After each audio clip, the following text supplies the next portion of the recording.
గౌరవ సభ్యులు డాక్టర్గా నూతనంగా వచ్చినందుకు వారికి స్వాగతం పలుకుతూ మంచి సమస్యలు కలవకుంటైనా ఈ డాక్టర్ మంచి అయినా హై స్కూల్ జూనియర్ కాలేజ్ సమస్య చెప్పిన అధ్యక్ష తప్పకుండా ఈ సమస్యని పరిష్కరించి సంబంధిత మంచి డాక్టర్ మంచి మనిషి ఆ కలవకుంట కూడా లాగా ఈ కలవకుంట వేరే దాంతోపాటు భాష గురించి చెప్పిన అధ్యక్ష మన గౌరవ ముఖ్యమంత్రి గారు నల్గొండకు వచ్చి వీల్ చైర్లో కూర్చొని ఆ భాషలు మాజీ ముఖ్యమంత్రి పర్మనెంట్ మాజీ ఆ భాష భారతదేశంలో ఏ రాష్ట్రంలో ఏ మాజీ ముఖ్యమంత్రి ఏ మంత్రి మాట్లాడే విధంగా దున్నపోతూ బర్రెలు పాలిచ్చే బర్రెలు అని ఏవో మాట్లాడిండు.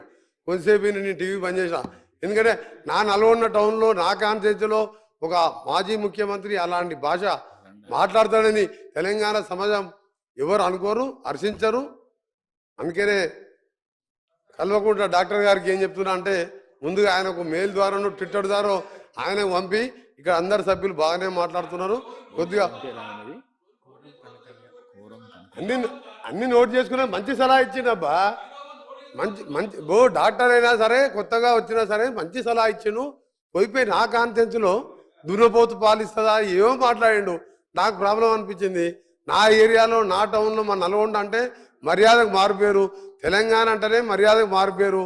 అలాంటి తెలంగాణలో ఒక 10 సంవత్సరాలు ముఖ్యమంత్రిగా ఉండి వాడిన భాష చాలా సభ్య సమాజం ఇవాళ అందరూ కూడా బాధపడుతున్నారు. ఏంది ఇలా మాట్లాడు, అలాంటివి వారికి కూడా సలహా ఇవ్వమని చెప్పి సభ ద్వారా వారు కోరుతూ మేము కూడా ఆ మాజీ ముఖ్యమంత్రి గారికి సలహా ఇస్తున్నాం. అలాంటి భాష మాట్లాడొద్దని ఎవరు కూడా మాట్లాడొద్దు.